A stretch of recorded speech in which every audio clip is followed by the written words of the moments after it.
I'm just going to get into it, Petros. This is Two Blokes in a Pod. Hey, what is that? The podcast where, well, it's a bit of this, a bit of that. I don't understand. Just blokey laughs and blokey chats. Okay. Whatever it is, let's get started.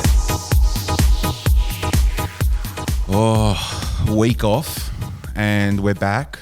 So much has happened in that time off. Straight out and honest, man, I couldn't do last week's recording because I was very unwell. I haven't been well for quite some time. And now it's getting to the point where I'm actually getting really mentally drained from it all. Yep. But, you know, I'm going to open up on air and just say that I've been messed around a little bit through the medical system, and I just don't know who to listen to, who to trust anymore when it comes to my health. And I'm in a world of pain. Yeah. And it's really getting to me now. I'm getting a bit, you know, emotional about it. I won't say depressed, but I'm borderline. So basically, you know, you're probably aware, I get this reoccurring thing called cellulitis. Okay. Which is same family as a staph infection. Sure. But usually it would be like a diabetic that gets it if they get a cut. Sure. And if it's not treated properly, the diabetes will infect that area. I don't have diabetes. Other than being a bigger build bloke, I don't have any of those health issues.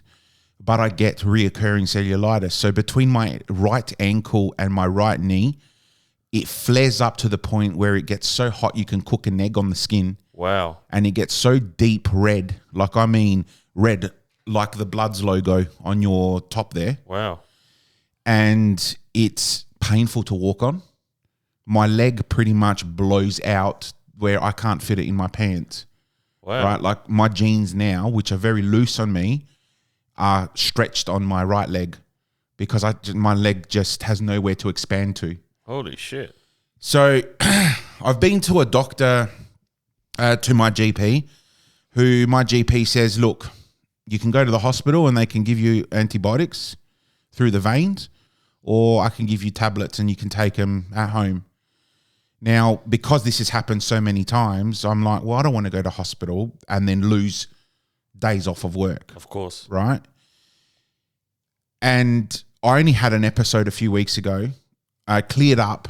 I stopped taking antibiotics, and then it came back last weekend, not the one that just passed, the weekend before, very aggressively, very aggressive. And I avoided going to this hospital again because the hospital just takes me in for a few hours, puts me on the IV drip, and sends me home on the IV drip. Yeah. And I have nurses coming 3 times a day to give me IV antibiotics at home. Yeah, right. So I hate that because I pay so much money in private health. Yeah. They won't keep me in. And then they send me home where I have 2 very active kids who could at any time want to play with me and jump on me and rip the cannula out of my hand. Yeah. Right? So I opted this time round to just go on, you know, double antibiotics. Yep. And what that is doing to me is that it's really just ruining my guts. I've literally been on antibiotics since December. Wow, that's a long time. Very long time. So I'm at that point where I don't even know if the antibiotics are actually working anymore. Is my body immune to them now? I've missed four events in the last 2 weeks. I was meant to MC at a quiz night. Yeah. I couldn't because I just couldn't stand up. I had to leave halftime at the Crows versus Gold Coast game. I took my kids to watch that game. Yeah. I had to leave at halftime because I had a fever, a really bad fever from the infection. I couldn't MC at the quiz night. I couldn't go to my kids' soccer game the next day. I missed out on going to the round of 16 World Cup game at High Marsh because I was still very sick. I missed our recording. Yeah. And then I got to the previous weekend and I DJ'd at a kids disco party on Friday night. Now that was only 2 hours, Yeah. and most of the night I was sitting on a stool behind the decks, but it killed me because I was putting pressure on my leg. Yeah. And again, like I said, I took maybe 2 days off of work to rest myself. I don't think that's enough, but then I don't have enough sick leave for me to, Yeah. because of the amount of times this has happened, I've used up my sick leave. So I went back to work. Now my boss is really cool, and he said, look, don't do any field work. Just sit in the office and do admin and raise your leg. Get someone else to do your field work. Okay, that helped. But then came Saturday night. I had a very close friend of mine's 21st birthday. Yeah. Again, my leg was burning, absolutely burning. Like when I say burning, how can I explain it, Petros? Like you've just taken a spatula off of the hot oil. You've just flipped over and fried egg, right? And you've left the spatula in there in the oil for a little bit. Yeah. And you press that against your skin. Jesus. That's what that feeling is. Every time I press my foot down on the ground or stand, it's like I'm burning. So if you look at my leg now, I'm not going to show you, but if you look at my leg now, it's just peeling dried skin. Yeah, right. Like I've had a really bad sunburn. But it's from the inside out, not burn on the outside and the skin being replenished. And the doctors don't know what's going on. So in the last 3 weeks, I've gone to a infectious disease specialist, Yeah. and he's pretty much said to me, look, antibiotics, but we need to get to the underlying issue of your leg swelling. Now, my left leg is not swelling. It's perfectly fine. But my right leg is swelling a lot. So I said, fine, what do I do? So he sent me to see a vascular surgeon. Sure. Meanwhile, I had to go do a deep vein thrombosis ultrasound and a couple of other scans on the veins. They came out saying that there might be a compromisation there somewhere and that the blood flow is not going properly. I go see this vascular surgeon who, mind you, is in his 80s, ready to cark it. Yeah. And he goes, oh, I don't trust their report. I'll get you to go see my sonographer in the other room and she'll do a fresh test on you.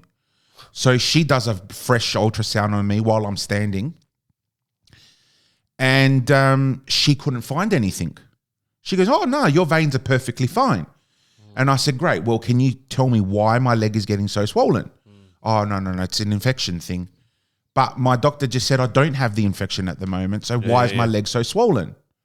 Oh, no, it looks like you've got the infection. So then I had to book to go back to see this other doctor again. I said, look, I'm not leaving without answers. I need to know what to do. And he goes, look, unfortunately, you're one of that small percentage of people where once you get it, it's going to keep coming back. But the problem we're facing right now is that it's coming back far too quickly, too often. This is something that might happen once a year, maybe once every couple of years. But you're getting it pretty much every 2 weeks. I said, yes, I know.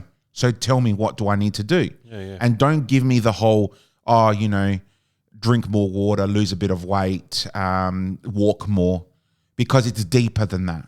Yeah. I know I'm a big guy and I'm trying my hardest. Like I've told you, I'm seeing different specialists to help me with my weight loss. I'm drinking my shakes in the morning. I'm eating really healthy and not eating junk. But what else do I have to do? Right? So it's really, really depressed me because I'm stuck on antibiotics.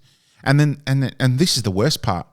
Once I finish my current amount of antibiotics, which is 2 antibiotics 4 to 5 times a day, depending on when I take them in the morning and what time I go to bed. Yeah. So that's 500 milligrams each tablet. So 1 gram, 1 gram of antibiotic 4 to 5 times a day. So 4 to 5 grams a day of antibiotics. Yeah. When I finish this amount and the infection leaves, he then wants me to change it to antibiotic from the one I'm on now to a different one and take that for 6 months, 4 times a day. Fucking hell. And I said, doctor, that's too much. How can someone physically be on antibiotics for more than 12 months? This is just ridiculous. So I'm looking at different options. Do I go down the naturopath, way, or do I go see someone else that might be able to help me with some other avenues? I don't know. I'm stuck. I have been referred to another vascular surgeon, a younger guy, to see, maybe he might have a second opinion. Sure. But I don't know, man. I don't know. I'm really suffering. It's killing me because I wake up in the morning, the second my leg gets off the bed, because it's elevated all night. Yeah. The second I get off the bed, it's just burning. So I'm stuck for words, man. I haven't had a great week. I'm trying to be very positive Yeah. that there will be a good outcome at the end of this, but it's just, yeah. Flick us some pics. My godmother's a fantastic naturo lover of life. She's she's fantastic, man. Anything. Is she an actual naturopath? Or is she a self-proclaimed? She's but she's gotten me out of the shit many times, man. She's very, very good at what she does. And she's just one of those people that, try this, try that, try this, and it's... And you know what? I'm all for natural and Chinese medicines. I'm all for it. But I need to know, The worst, you know what the worst is about that? Is like, you go to the doctors and you tell them, I'm going to go to the natural Chinese medicine. No, we don't believe in that stuff, right? And then you go to that option sometimes, and I've been there many times, and it works. And you think, why is this so frowned upon in the medical system? Especially when someone like yourself, you've gone to how many times to a specialist and whatnot, and there's no answer for you. And that's what's probably the most depressing part, because like we always say in every episode, us men, what do we want in life? We want answers. Yeah. So we can move on and sort out what's going on. Do you know how hard it is? Like, I haven't worn a pair of shorts Yeah. it's cold now, so I get away with it, but I haven't worn a pair of shorts at all this year because of my leg completely being swollen all the time. And do you know how hard it is as a dad of 2 active kids and a coach of a under-7 soccer team? Like the other night, thank God I have a sub-coach who's bloody fit as a fiddle. Yeah. Assistant coach, sorry. But that's the other thing. The antibiotics are giving me a real dry throat. I don't have a cold. Yeah. It's just I'm talking, and because my throat is dry from the antibiotics, it's crazy. But anyway, so the other night, like, I tried to train the kids and show them a couple of different moves and stuff like that. It was so difficult for me to just run a few steps and show them how to do the drill properly. Yeah. But, it's just depressing. Have you been down to the beach at all? I know it sounds stupid. Have you done a bit of walking in the water with it? Nah. No? No. That's I find any time that I have something like that, like an infection somewhere, and I've had very interesting infections, I go to the beach and it seems to heal. But they say that about the salt water. It's the salt water, yeah. But again, is it the salt water or is it the sperm whales? Well, they do say that sperm is good for yeah. I don't know, man. It's just it's really depressing me. And I think, we've spoken about it in previous episodes where we go to see a doctor who's meant to be a trusted person. Of course. And all they say is drugs, like, medications. I don't want to take any more medications, but I'm afraid of stopping the medications and things getting out of control. Yeah. My guts are so bad. It's just, I can't do anything right now. Like, I'm feeling shithouse. But anyway. Go for a walk along the beach, and if you end up fucking having the shits, man, at least you can shit in water and you'll be all right. That's right. But you know what? Like, I'd put it out to my listeners, to our listeners. Yeah. If there is anyone who knows of anyone in a similar situation to me, please reach out, and I want to know. I want to hear from you all and see, is there a way out of this? Is there a solution?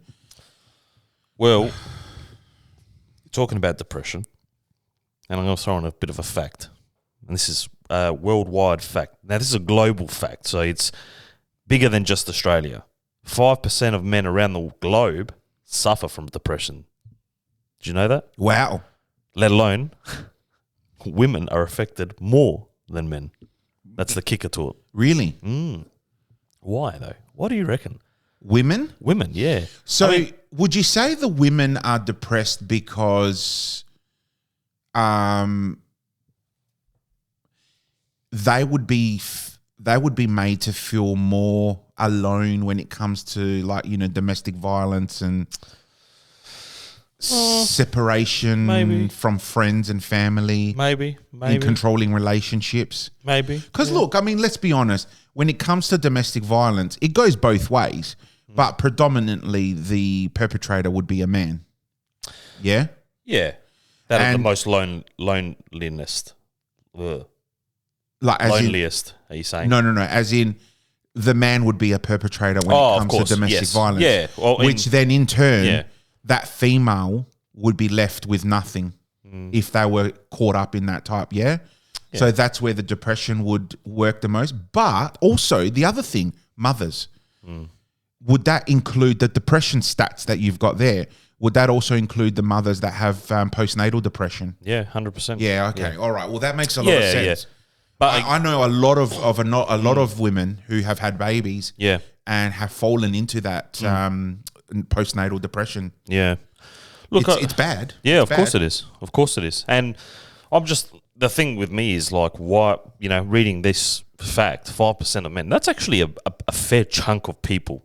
If you think about it. Worldwide, that's huge. You know, you'd find that'd be almost, you know, I wouldn't want to put this you know, the number out there, but you'd be able to go into comfortably to say you'd be able to go into a bar in any country of the world and somebody in there would suffer from depression. So that's crazy. But you see, again, you said something very interesting, which leads me on to the next thing about loneliest. Now, is it? We're back in? Yeah, go. Loneliest. Do you know the most lonely age group of men? The most lonely age group of men, Yeah. I reckon it would be a young age. You reckon? Yeah, I reckon probably like 20 to 30. Close. 35 to 49. Yeah. Yeah, work that out. I mean, you'd think at 35 to 49, most blokes are, not most blokes, but we'll say, you know, probably half of the people that you and I know would be settled down, married, kids, whatnot. So they've always got company, if that makes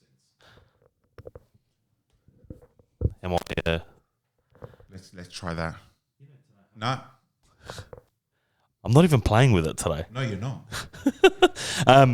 Yeah, I just thought that, you know, 35 to 49, a lot of blokes would be, you know, that you and I would speak to would be obviously either married or they've got kids or they've got things that occupy their time, good mates in good social groups. At 35 to 49, you know, you go out for dinners, you do life differently. So there's always something. But apparently this age group is the loneliest group of men. Wow. Mate, I'm in that age group. Yeah. And I crave for time alone. I like Do you it. know the other day? So my mum and my sister are in Greece at the moment. Yep. And we're looking after her house and her cat. And the other day, the wife's like, "Oh, I need to go feed the cat." Yeah. I'm like, "Oh, okay, cool, that's fine." And the boys are like, "Oh, Mum, can we come with you?" And she's like, "Oh, no, stay with Dad." Yeah. I'm like, no, that's all right. Take him with ya. That's all right. Go feed the cat. Go see Spither, you know? Yeah, yeah. And she's like, "Why? What are you going to do?" And I said, "Absolutely fuck all. Yeah. Just that 10 minutes Yeah. alone Yeah. was so good for me." Yeah, of course it is. Of course it is. Well, moving on from that, I've got a fact or fiction question for you this week. Fact or fiction for me? Very interesting. Women work more than men, but get paid less. Now, it's a 2-answer part there. The first part being, do women work more than men? I mean, listen, open mic. Okay. Do you want me to give you my honest answer? Yeah. And I know this isn't because my wife listens to our podcast. Yeah. But I say yes. Okay. Women do work more than men. But when I say work, I'm not talking physical, Yeah. like 9 to 5. They do more hours because in my household, my wife pretty much does everything. Okay. Like, I mean, looks after the kids, drops them off, picks them up, cooks, cleans, pretty much everything. All right. And yeah. No, okay. All right. It was just I just wanted to see, it is actually fact. It's a fact. So, and the second part is the thing that astounds me, that they get paid less than men. Now, you know, we've moved into a society now where it's all about being equal pay, equal this, equal that. Now, we're lucky enough to be hosting the FIFA World Cup, and the women that are playing in that tournament at the moment aren't getting paid the same amount as what the men's team are probably getting paid, right? So again, the fact is, yes, they are getting paid less, but I thought that we've sort of like bridged that gap a fair bit. I mean, In sport, in maybe the workforce, I think in terms of the workplace, Yeah. when we're talking a 9 to 5 workplace, the bridge definitely has been closed, right? Like the gap has definitely closed, should I Yeah. say, not the bridge. I mean, I look at my workplace, right? yeah, And in my team of 10 people, 3 of us are males yeah, and 7 are females. We're all on the same wage, okay, right? yeah, Yet the females aren't allowed to go out to certain properties without a male in attendance. sure, So that's increase of workload on my patch because I Yeah. have to go assist, the female side of things, which is fine. It's all part of the job. yeah, But like, does that include more work for me? Yeah, it does. Because then I have to take time away from my work to go assist someone else with their work. yeah, But we all get paid the same amount, yep, right? That gap has been closed. I think also on the executive and director level, it doesn't matter what sex you are. the salary's The salary is the same. I mean, I think in a corporate world, that gap has been closed a lot. A lot. Why, you're not going to find a female that's going to get paid $1 billion like Neymar to play soccer, are you? Well, that's different when we talk sports. But that seems to be the only subsection of industry that women and men have got such a big difference in pay. Yeah, I think so. I mean, what do you reckon these Matildas are getting paid? They wouldn't be Bugger on, all. Yeah, they wouldn't be on great Bugger money. all. Man, put it this way. I can't remember the exact stats, sorry. But I'm pretty sure I read somewhere the winner of a World Cup, Yep. men's World Cup, Yep. is somewhere around, or is it collectively? I think the prize pool collectively is about $15 billion Okay. collectively. Yeah. So out of that, the first place gets obviously the biggest amount, the second place and third place. Sure. And then each team, depending on where they exited the competition, Yeah. gets a portion of that money Okay. to their federation. The Women's World Cup overall kitty is 4.5 billion. Far out. Right now, I've had this argument at work today. It wasn't really an argument, it was more a discussion. Why is that?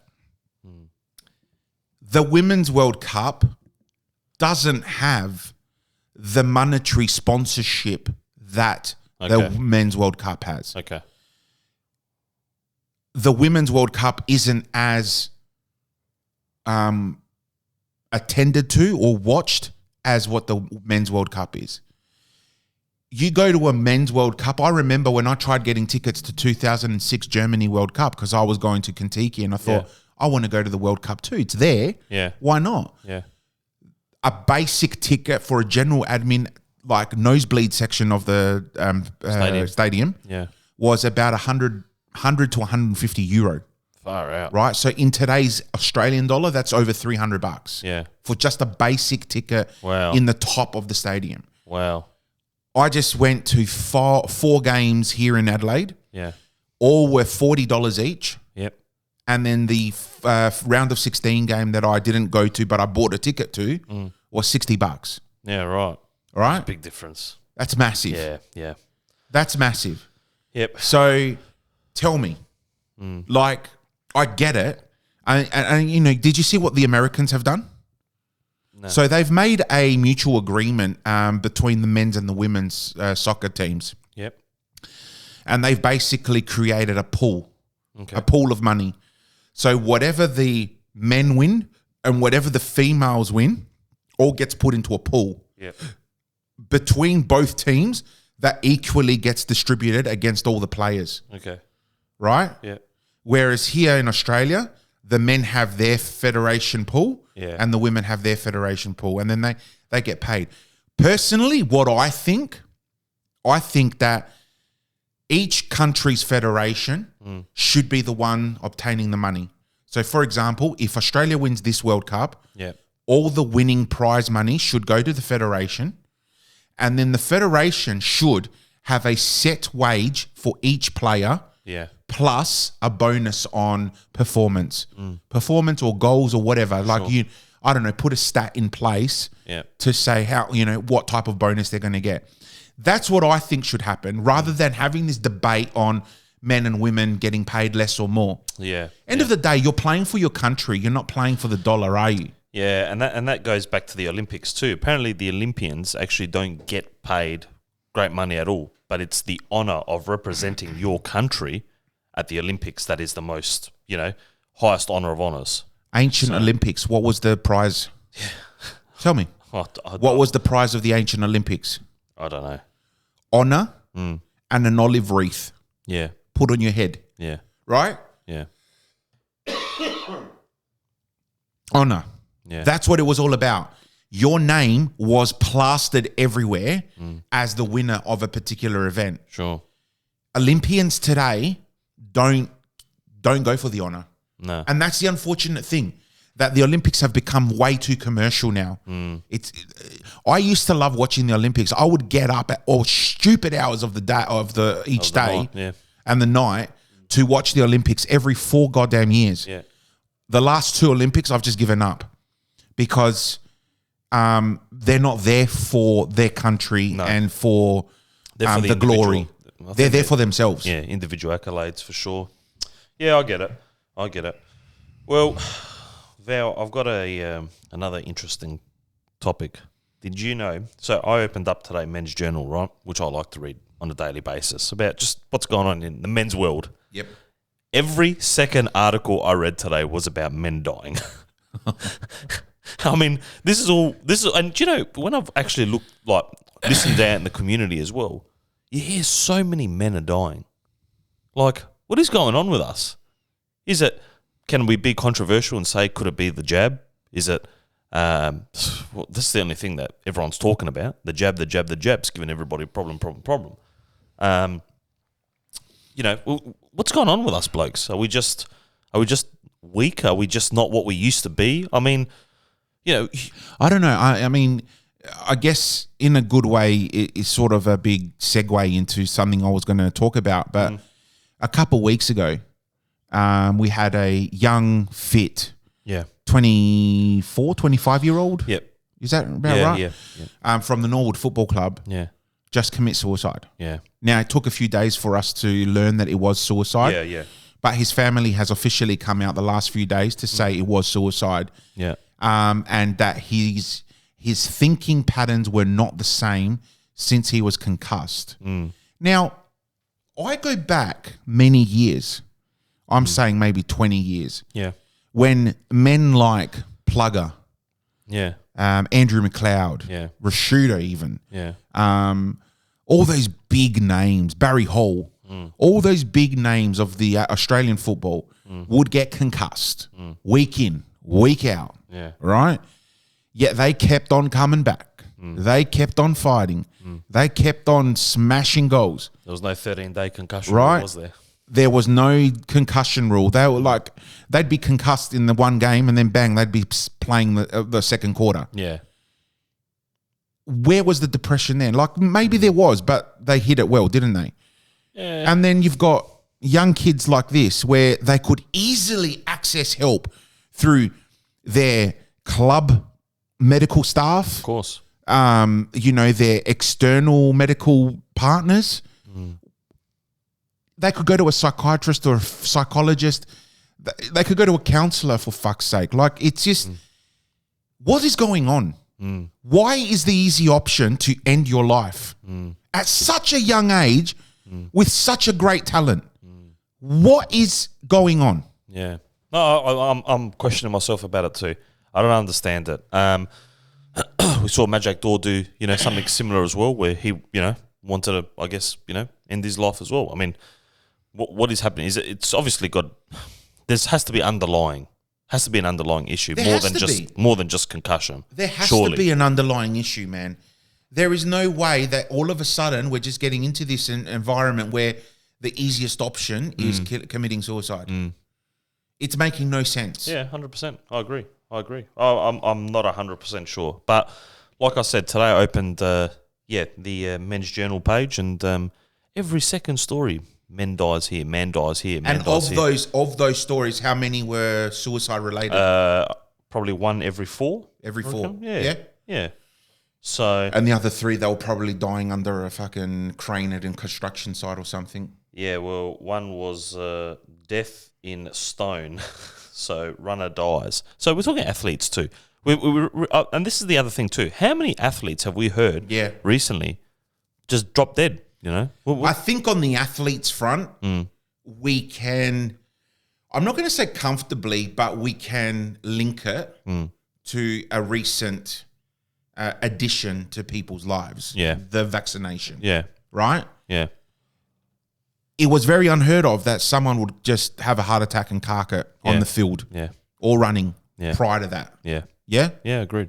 So that I can sort of link in. Yeah.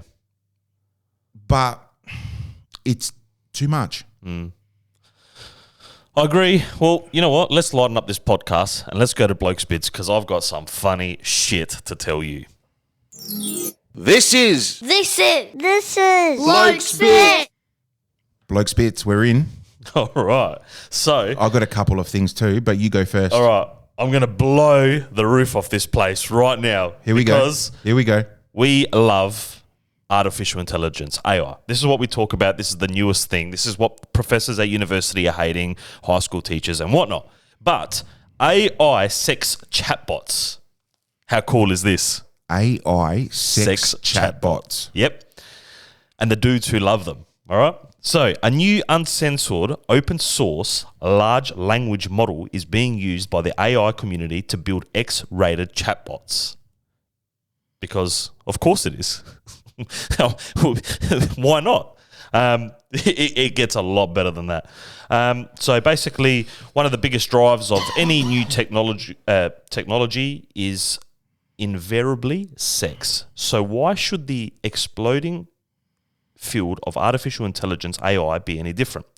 And yet it has been until now. So cutting-edge artificial intelligence companies such as OpenAI, understandably cautious in the face of FUD, which is artificial intelligence, is going to eat the world, have put in guardrails to inhibit the creation of this sort of content. As well, other kinds of unsavory stuff. So, if you wanted to talk dirty with an AI, you were out of luck. Now, you're in luck.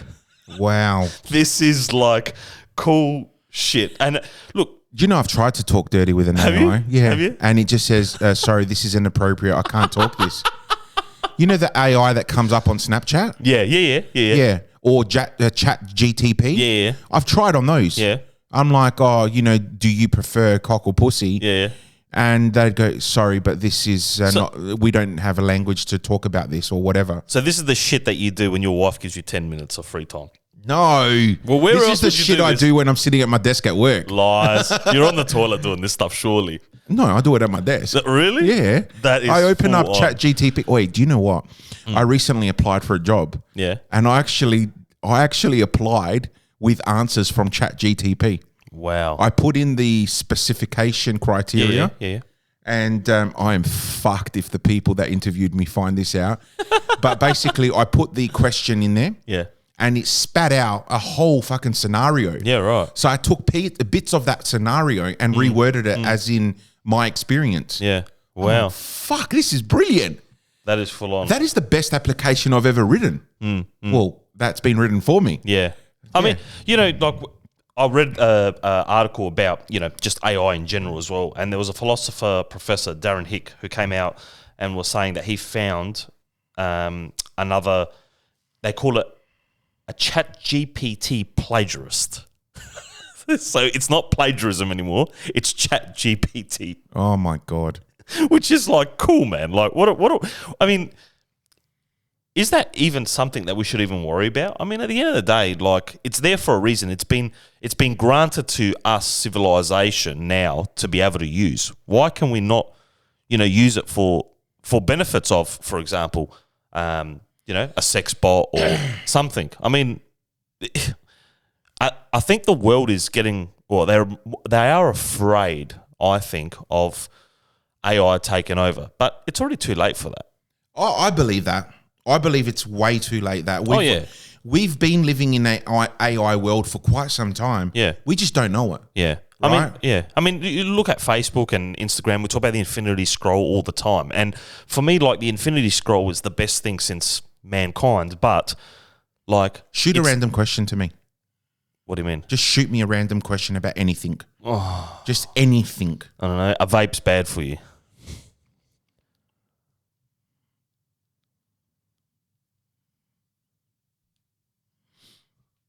In less than 0.0001 of a second. Yeah. Vaping is generally considered less harmful than traditional smoking, but it's not completely risk-free. Vapes still deliver nicotine and other potentially harmful substances. Long-term effects are still being studied, but it's best to avoid vaping if you can. That is ChatGPT's answer. That's killer. And this is the thing, isn't it? I mean, look what AI has done to us. I mean, we like I said before, we've got the Infinity Scroll, which is tailored to you, not to anybody else, to you. As soon as you scroll on Facebook, it gives you what you want to view at all times, from ads to people's statuses, whatever that it's picked up in its algorithm. Basically, you and I have become an algorithm to a computer. I mean, they know everything about you and I. And we talk about, cover your microphone and all that bullshit. There's no point, man. They already know. Well, this is how smart AI is, right? So I've just literally asked it to write me a song about a man named Petros who falls in love with a chicken and a sock. And in less than half a second, it has given me verse 1, chorus, verse 2, chorus, verse 3, chorus, bridge, chorus, and an outro. Wow. Right? And I'm just going to read you the chorus. Petros, oh Petros, where did you go? With a chicken so clucky and a sock in tow. Love knows no boundaries. It takes its own flight. A man and his odd loves in the soft moonlight. Wow. Yes. Wow. I mean, do you know they've banned, I think someone was saying the other day, I read something the other day that filmmakers are asking AI to be banned in filmmaking because it defeats the purpose of a sick person like you and I creating an idea.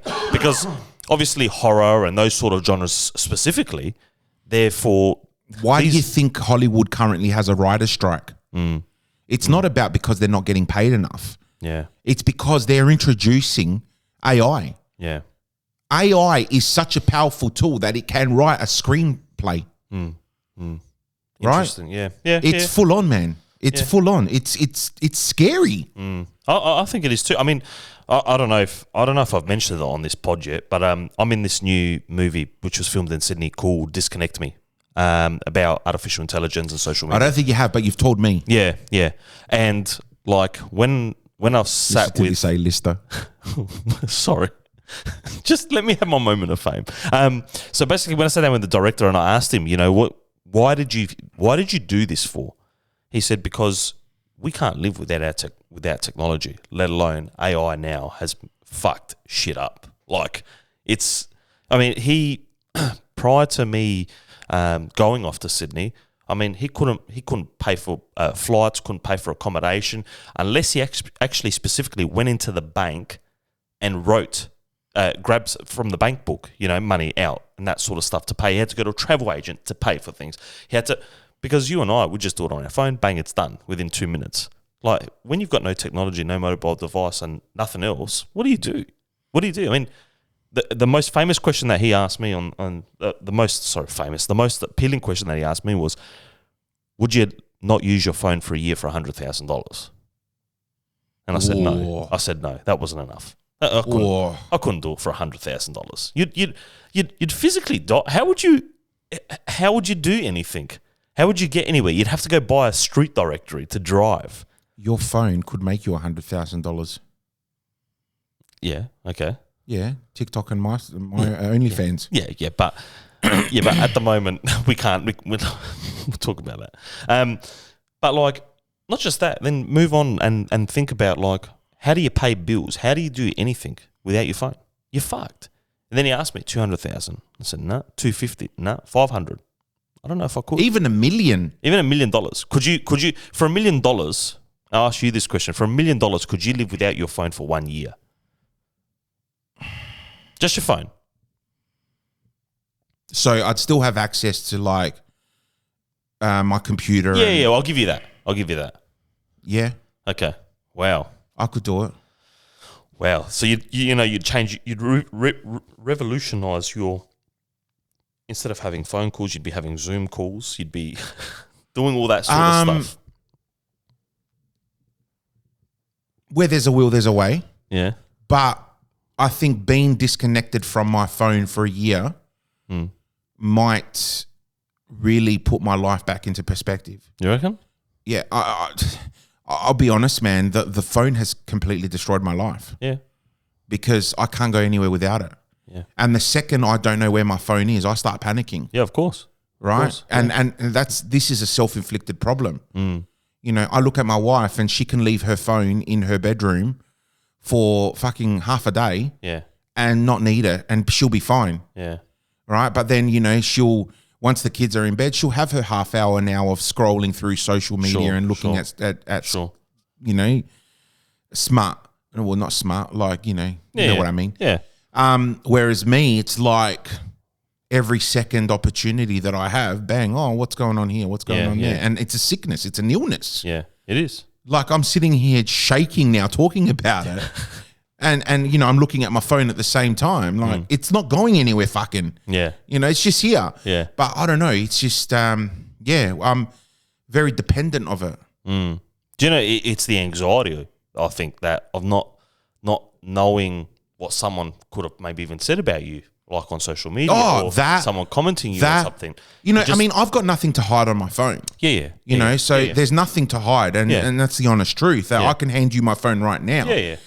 But you're right. Like, what if you go through my social media and then see something that I haven't seen yet? Yeah. And, you know, like, for example, like what's a good example that I can give you? So, you know, me being so highly involved in the Greek community, right? Yeah.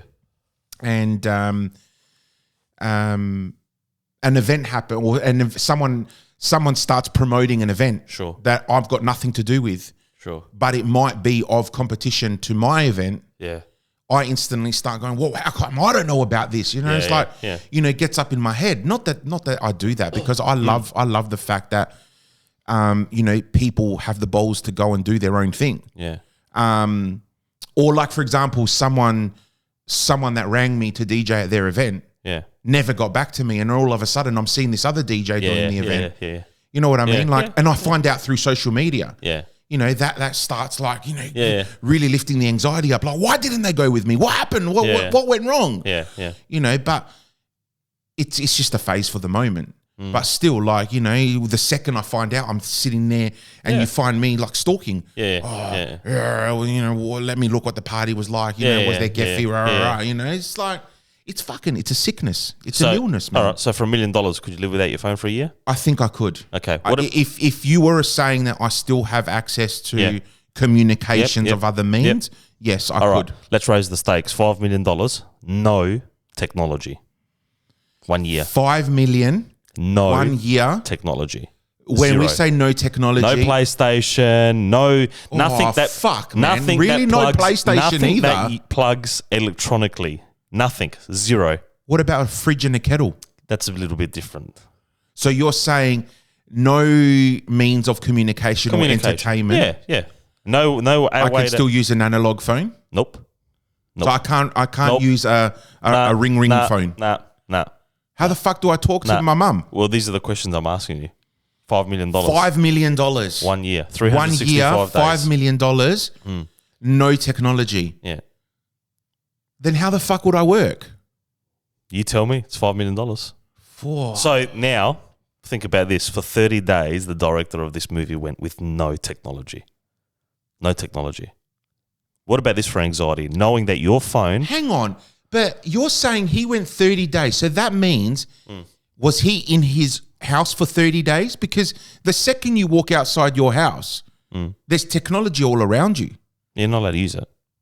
Not allowed to use it. Oh, so if he's walking down a main strip in his CBD, Yeah. and there's screens everywhere, he's not allowed to look at them. You can look at that. I can't ever take that away from you because you're living for that period of time with no technology.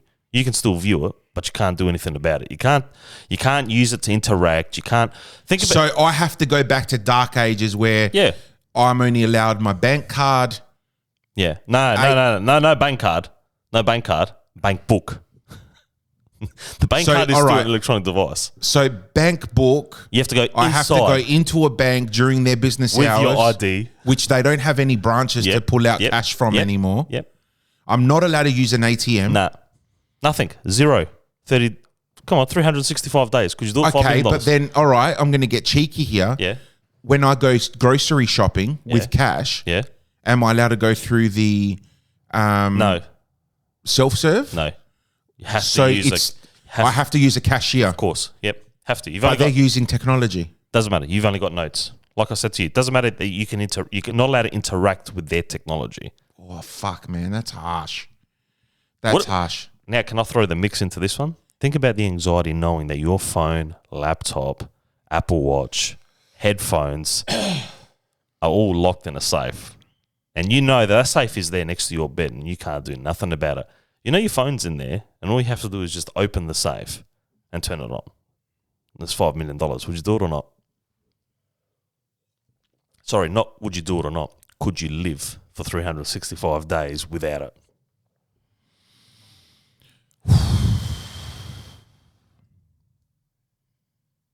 Oh, that's a tough one. I think what we should do is next week I'm going to call Alex, the director of this movie, and we're going to get him on the phone and ask him how he went 30 days with no technology. I'd love to hear that because I'm actually getting anxiety now just thinking about it, and I'm not even doing it. I'm just thinking about it, and I'm thinking, well, how would I? Like most of my business is done on technology. Yeah. What would I do to run a business, to communicate when everything is in a fast-paced world, which relies on emails, messengers, whatever? Yeah. Shit. That's stumped me. That's hit me for 6. What about this one? What happens if a bride calls you and says, "I've got my song list. I'm about to email it to you"? Well, look, how do you're not allowed to touch it. You're not allowed to Do touch you it. mind printing it out and I will come and grab it from you? Am I allowed a car? Yeah, of course. Okay. Yeah, we'll give you a car. Yeah, but no radio. We'll take the face off. There's no radio. There's no list. No there's music either. No. That's electronic devices. This is what I'm saying to you. Imagine for 30 days like Alex went with nothing. Well, that means I can't DJ at the wedding. Yeah, probably. Oh. Do you understand now the sacrifice in 30 days, let alone imagine in 1 year, 365 days? What the fuck would you do for 365 days? Fuck. You know, the first maybe month or two, you'd be sweating. You'd be just dying to touch that something of electronic for interaction, because that's what it is, isn't it? It's interaction. But what do you do for the rest of the 10 months that follow? It's pretty scary stuff. Shit. All right, before we wrap up to your side, let me give you now some really funny sex stories that I heard. Here we go.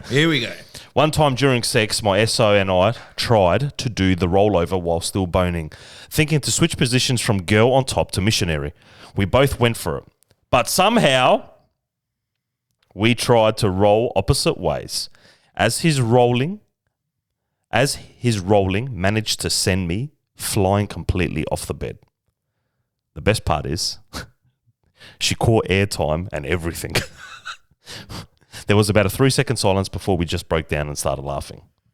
Now, all I can think of when I read that story was Jonathan about the socks and the silky sheets. Oh, God. All right. God. A few years ago, I was having sex with my then girlfriend. Thank God for that. She was being rather noisy, and her roommates were home. So I told her to just bite my hand. She bit it. I ended up with 6 stitches. While they were doing it. Yeah. While she was biting her hand. Last one. This one here's a really fucked one. I lost my virginity to a guy who wasn't circumcised. Not a big deal, but he was a virgin too. A couple of minutes in, he thrust it a little hard, and it forced his foreskin back, ripping it from the base of the head back. It started bleeding. He ended up going to hospital and getting 5 or 6 stitches in his dick, which resulted in an inch-long scar. The moral of this story is, they say you never forget your first time, and he sure as fuck never will.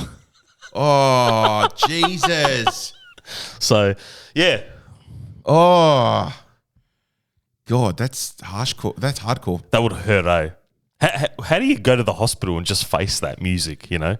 I don't know. That's the same as someone going to the hospital with, like, you know, getting a fucking hammer stuck up their ass because it went too far. You know what I mean? Like, You know, in my time, I was lucky enough to work through some of the major hospitals here in Adelaide and Melbourne, and one of the ED stories that will never ever forget my mind is we took a patient to the X-ray room to get an X-ray, and he basically slipped on a candlestick holder.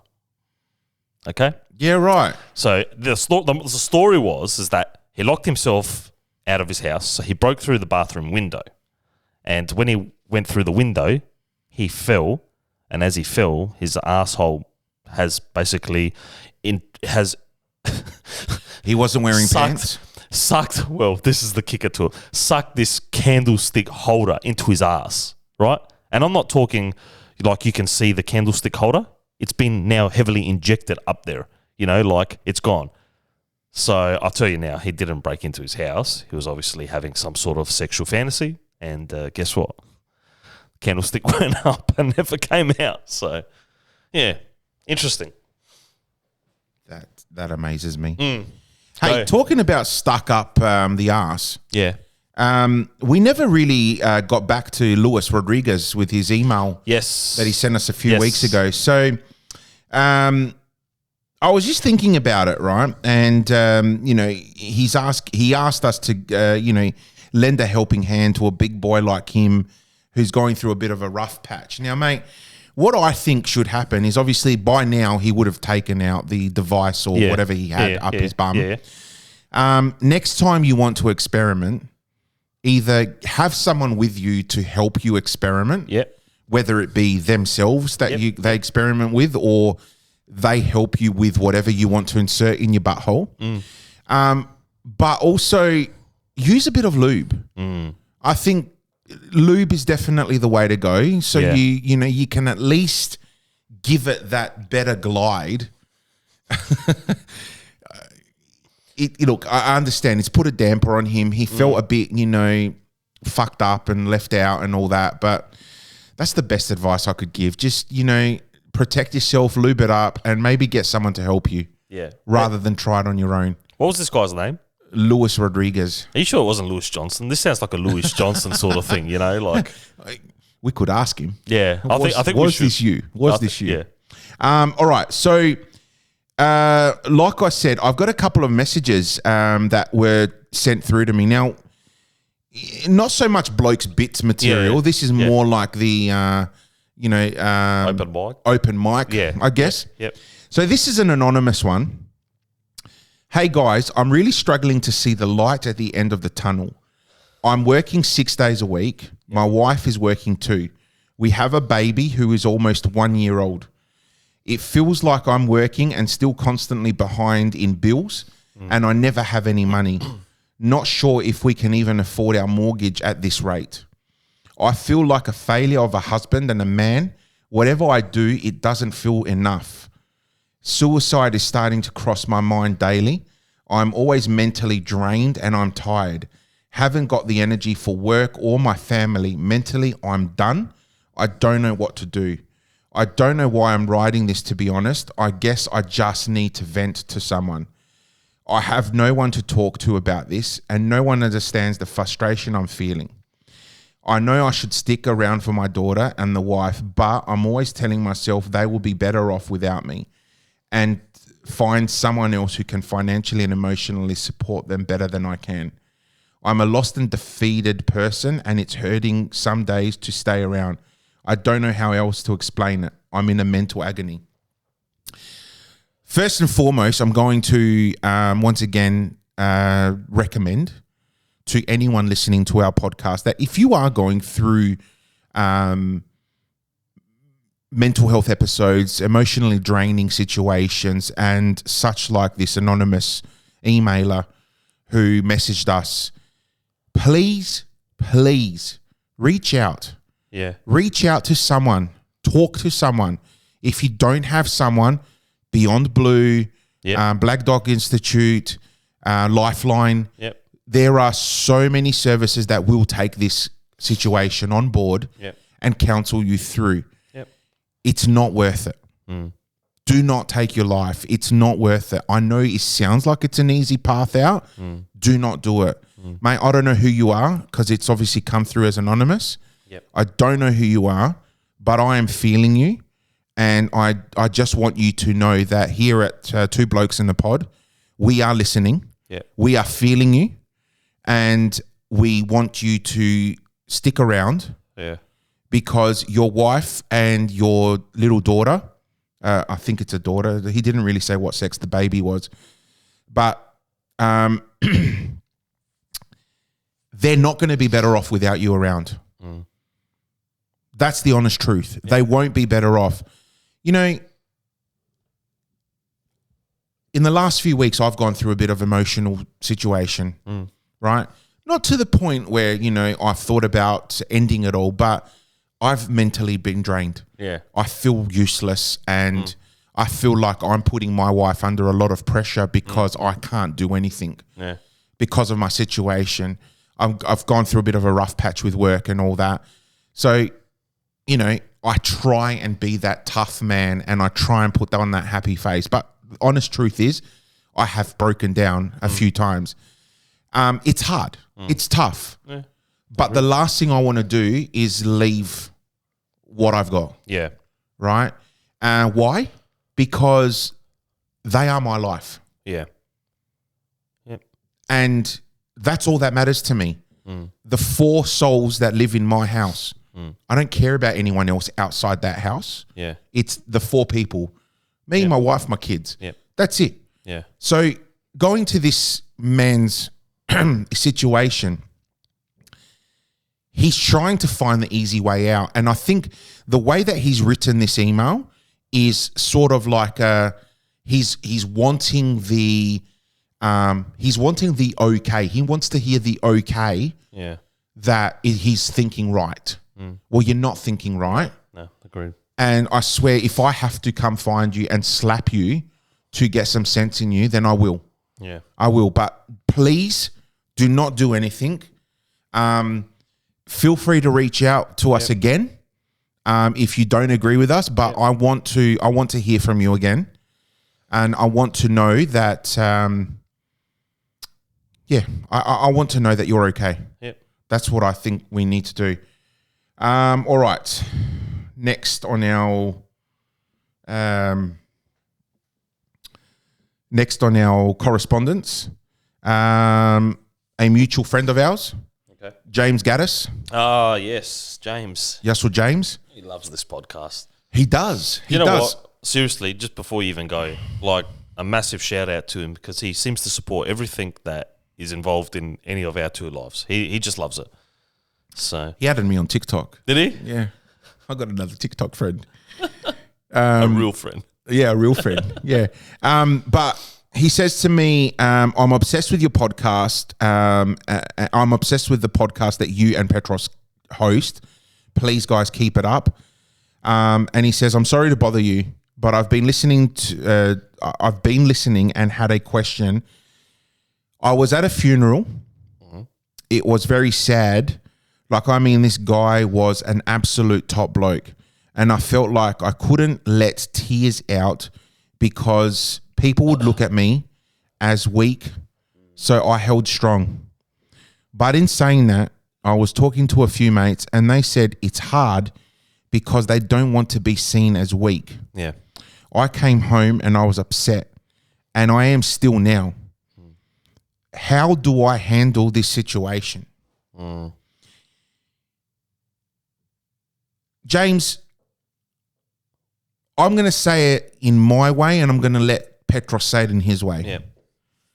Crying has nothing to do with being weak. Yeah, agreed. Okay? If you're not showing emotions, I personally think you're not human. When I lost my dad, I was there when he died, and I cried. I don't care who was at my house, I cried. I just lost my father. Yeah. I watched him die. There was a lady that said to me, because, you know, like Greeks and their fucking customs and traditions and shit. There was this lady, not even related to us. She just was a family friend of my mum and dad's. I don't even know who she was. She was at my parents' house at the time that dad died. And as my dad was dying, I was obviously crying hysterically and I was screaming, like, don't go, come back. She pulls me and says, stop talking to him, let him go because the soul will keep returning. I looked at her going, and I said this out loud, who the fuck are you? Now, I was very emotional at the time. Yeah. I just looked at, who the fuck are you? I didn't even know who she was. And my mum goes, oh, yeah. She's trying to explain to me who it is. I said, I don't give a fuck. My dad is dying. Right? And then he passed. Yeah. What do you think I did at that moment that he passed? Cried. I cried. Yeah. I cried. I went into one of the bedrooms at my parents' house to be on my own. I cried. Right? My dad, for the next 3 days, the next 4 days, whatever it was between the death and the funeral, Yeah. I cried. At the viewing, I cried. At the funeral, I cried. At his 1 year memorial, I cried. Why? Because I'm emotional. Yeah. And that's how I showed my emotions. Now, I'll go to other people's weddings. I'll go to other people's funerals. I may not cry. Not because I don't have any sympathy. I may not have a connection with this person. Yeah. Yeah. But my dad, Yeah. my yaya, Yeah. Yeah. people that are close to me, of course I'm going to cry. Yeah. That's the way we're built, Of course. with emotions. So, James, don't ever think that you're weak. Don't ever think that you're weak, because a weak man is one that can't be himself. Yeah, 100%. That's what a weak man is. Hit the nail on the head, Val. Hit it. Oh, I can't really add to that, man. You have to show your emotions however that is. And like we say with everything in life, fuck what people think. Seriously, fuck what people think. I mean, you and I know we probably get judged on a daily basis. Being in the public eye all the time, we get judged on a daily basis. But I think you and I have learnt to just, who gives a fuck? Yeah. Like, That's that. You know what? It's funny because I was having a chat with my wife before, and there's certain people in our lives that we haven't seen for quite some time, and like I just feel like ever since I've had kids, certain people in my life have drifted away from me. Now, not that I've ever pushed anyone away, but my wife has always wanted to put system in place with my kids, and like, no, we're not going to have visitors at this time of the day, or wherever. And slowly, they've just stopped that communication level. So I thought to my wife, and I said, do you know, I don't give a fuck about anyone anymore, and I don't give a fuck what anyone thinks about me either. I just don't. Yeah. I don't, because end of the day, if someone really cares, they would make an effort to me. Yeah. Not me always making the effort for them. Of course. Yep. Right? And it's just, it's a difficult situation to discuss, but the honest truth is you just don't give a fuck, James. Be yourself, right? You want to cry, you feel like crying, then cry. Man, I watch fucking chick flicks and I'll fucking tear up just for the fuck. Man, I watch Marvel movies and I tear up. Yeah. When Iron Man died, my God, I could not fucking stop crying. Far out. I couldn't. Yeah, he was my fair favorite character. Oh, fair enough. But see, what does it go back to? You got that connection, that these, regardless of whether it's animated or whatever it is, it's still, you built a connection with that person. They become part of your life, regardless. Oh, absolutely. Whether they're on the big screen or not, those big screen moments, like, especially at the movies, because you've waited so long, you've read the comics, you've done this, you've done that, they become a part of your life. It got through times that you were probably down, and that's why you were reading this sort of stuff, or you were immersed in this fucking great, story, whatever it is. Man, I cried in the Titanic when Jack was going down underwater. I cried. I mean, I didn't cry because he was sinking. I cried because I thought it's coming to the end of the movie and I won't see any more Kate Winslet tits. I was going to say, was this because after you took a wank, you become very emotional? I did. Yeah, it was a very emotional moment. That movie was very emotional for me on many levels. It made me a man, and then it taught me how to be a man, an emotional man. Oh shit! No, I don't want to do this again. That was the greatest fucking thing I've ever heard on air. No, I understand. And you know what, James? Like, at the end of the day, I'll give you a little tip, man, because this is something that's a little bit not known to anybody. But I've had a few of my mates pass, and I haven't gone to anybody's funeral because I won't see my mates like that, and it's the worst thing I've ever done. But I just don't cope with it. So, and not because I'd burst out in tears and whatnot. I just don't want to remember my mates like that. So, and it's, a lot of the, our mates, we get together and we talk about, oh, did you go to blah, blah's funeral? And no, I didn't go. And it's like, fuck, man, there was, 2,000 people there, but we were a support group. And that's what you get out of these things too. You get out, you get to relive some of the best times, the highlights of those life moments. So, don't do what I do, James, because it doesn't work. And look, I still cried. When I got a phone call. A really, really good friend of mine died when we were just finished year 12. And mate, fuck me, I was just so gutted. My mum's like, "What's wrong?" I said, blah blah died, and she was like, "Oh fuck," like, she hugged me, and that was a good feeling, So yeah, be yourself. Be emotional when you have to, because if you don't, I think you bottle things. And when you bottle and bottle and bottle, you end up exploding one day. That's exactly right. I was going to say that. I know many people who hold their emotions so deep inside them, they just block it from reality. Yeah. And it gets to the point where they can't block it anymore. Yeah. And they do something very stupid. Yeah. Whether it be, like fucking try and punch the wall down, or something. They do something stupid to injure themselves, or something stupid to injure someone else. Yep. They just get to the point where they can't think straight, and it's sad because had you just let yourself be a human being and let go of your emotions, Yeah. you would be in a better place right now. Mm. You know, and I mean, you know, yes, I still talk about my dad. Yeah. You know, I still talk about it, but that's me. That's me being human. Of course it is. Yeah. It's one of those highlights in my life. No, well, low lights, should I say? No, one but of he those was- low lights in my life where, Yeah. you know, I experienced that whole situation from, you know, the moment we got told he's ill to the moment he took his last breath. Yeah. I was there for him. And, you know, that if you don't cry at that, Yeah. then you're a cold, heartless bastard. Yeah. Yeah. Right. Agreed. So don't worry, James, about what other people say. If you cry, you're not weak. You are not weak. You are just a human being that has emotions. Yeah, agreed. Yeah, definitely, James, as we said before, be emotional and do what you have to do because everybody has their own coping mechanisms. So, yeah. That's that was my correspondence. So just to finish off,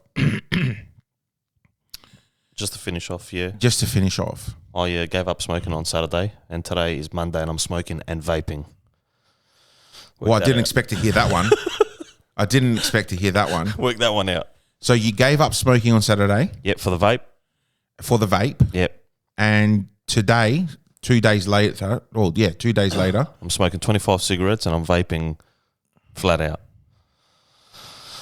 Work that out. this now brings me to my next point, Yeah. right? Yeah. Now, everyone, those that don't know what the word malaka means, malaka is Greek for wanker, but it's used in everyday vocabulary, Of right? course. I found this meme, which I'm going to directly relate to Petros.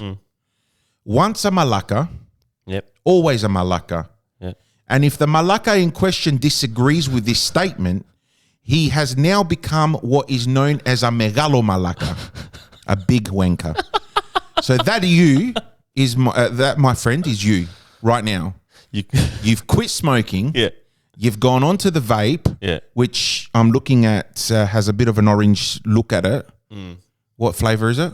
Orange soda. Orange soda. You've gone into the vape, and as of today, you also have introduced cigarettes back into your Diet. Yep. diet. Yeah. So he's a vaping cigarette smoker. Yeah. Megalo malaka. We couldn't have scripted that any better. No. I don't even know why I keep that. Anyway, whatever. Interesting. Hey, are you collecting those Woolworths Disney cards? No. You don't shop at Woolworths, do you? You go to Coles. No, I don't even go to Coles, man. I'm a Foodland boy. Oh, Foodland boy. You know, the Foodland prices are so much dearer. I know. than I was going to Coles say, and I get ripped so hard. God. Even their black and gold is more expensive than the proper shit that you get at fucking Coles. No, I was just going to say with those Disney cards, my bloody boys are obsessed with them. Yeah. So every $30 that you spend at Woolworths, Yeah. you get a packet of like collector cards. Sure. Disney, Marvel, Star Wars, and Pixar. Yeah, they're bloody. I don't know why I'm bringing it up. I just think I'm just wasting a bit of time now to. That's so cool. Close off the program. No. Well, do you want me to leave you with? Let's. I've got something to tell you, and today has been a really fucking bad day for me. All right. All right. So today, I went shopping. I went to pay on my card, and it came up saying declined. And I was like, well, did I press the wrong card? Now, last week, I tried to pay with my Qatar Business Lounge card, rewards card. It has no credit on there, Wow. right? And I was like to the lady, listen, try it again. Why is it not working? It's your machine, you know? And then I looked, it was the Qatar one. Anyway, it was my membership card. But today, I went to, pay, and it declined. And I went, what the fuck? Like, how can that happen? So today was your Virgin Airway card. No. Today, I was scammed $1,176. And I feel like an absolute fuckhead. Because I can't understand how I got scammed. Now, when I looked at the transaction, it's got Kenya written on it. Kenya. Kenya. Yeah.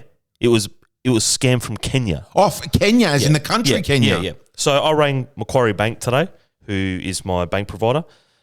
Probably my number one issue. I should have just stayed local, or whatever it is. And I said to them, what do I do here? Like, my account is, being scammed $1,176. And the lady said to me on the phone, that's okay, we can sort it out, no worries, okay, all good. And me thinking, yeah, I'll get my money back. Well, I've got to wait minimum 45 days before I get my money back. No. Up to 90 days. No. Yeah. 90 days to get your money back that you were scammed for. Yeah. Now, this is my method to madness. I've opened this bank account 3 weeks ago, all right? I put all my money in there, and today I went to KFC for lunch, and I used the app. And I think someone must be screen recording their apps and getting people's credit card details, because after that, from that time to when I went to pay at the shop, which was maybe half an hour, I lost the money. So when you say app, as in you paid with your phone? No, the KFC app. Oh. I wanted one of those $8 boxes, all right? Yeah. I got the eight tenders for $8. It was awesome. But I think from that moment to when I went to the shop, I think maybe the app was corrupt. Someone hacked their app. That's what I reckon. That's what I reckon happened. But to take out $1,176 is such a precise number. Anyway. Yeah, but is that roughly what you had in your account? No. You had more? More, yeah.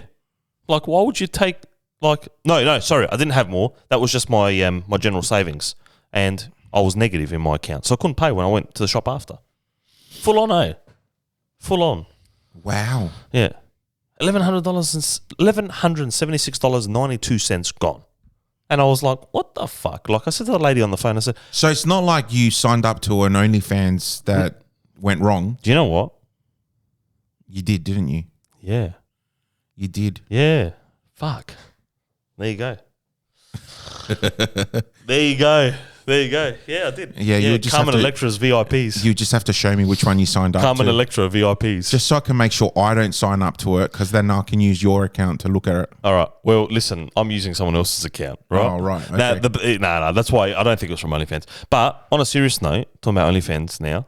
So I got scammed. I'm the world's biggest dickhead today, and I've got to wait up to 90 days. I'm sure there's bigger dickheads out there, but okay, let's go with that. Let's go with that. So I got scammed, big deal.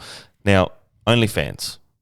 So I ventured into this world because we've been talking about it so much. Now, Carmen Electra has a VIP. She has a Carmen Electra fans, and then she has a Carmen Electra VIP fans. Now, that VIP fans is more than the standard fans, yeah? So from $9.99 a month, you go to $99.99 a month. Probably. So 50 something dollars, right? Now, whoever this person is that's got this account is awesome. I was like, cool, man, Carmen Electra. And it just brought back memories, Dennis Rodman, whatnot. So, whatever, I'm having a sus. And I said to the guy that owns the account, I said to him, are you a dickhead? He goes, why? I said, you've paid for this account, but there's no fucking nudes. I said, every nude photo, there's an emoji block in it. He goes, yeah, check the inbox out. So I check her inbox. So she sends him daily all these different pictures. But you have to pay for each picture. An extra $10, $15. Is that a fucking joke or what? So it's $50 to get her VIP. Yeah. And then it's $10 to $15 each per photo that she sends to your inbox. So you can actually see her nude. Fuck off. What a fucking joke. I'm serious. And this is how people make 25 grand a week. Yeah. Yeah. This is how they're making money. Fuck. So it's not about the subscription. They get you on the subscription, right? And most of us blokes are dumb enough that would forget after 30 days to cancel. There you go. There's the scam. But you got to fucking buy each photo after that. That's fucking ridiculous. We're doing something wrong. Yeah. We are. Definitely. You know what? I'm going to leave it there, I reckon. Because, I'm going to let you know, though. I've got some really cool guests coming on. Yeah. So I don't know if you follow him on social media, but do you follow Robbie from Robbie's Chop Shop? No. Okay. So Robbie's Chop Shop. Yeah. All right. Very well-known barber in Adelaide. Yeah. He recently did a campaign where he's applied for a government exemption to have equality, to not have equality in his barbershop, which means no female is allowed to walk into his store for a service of any sort, right? He wants to promote it as a male sanctuary. Yeah.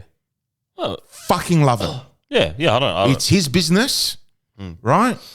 That's the group that he caters for, just men. Yeah.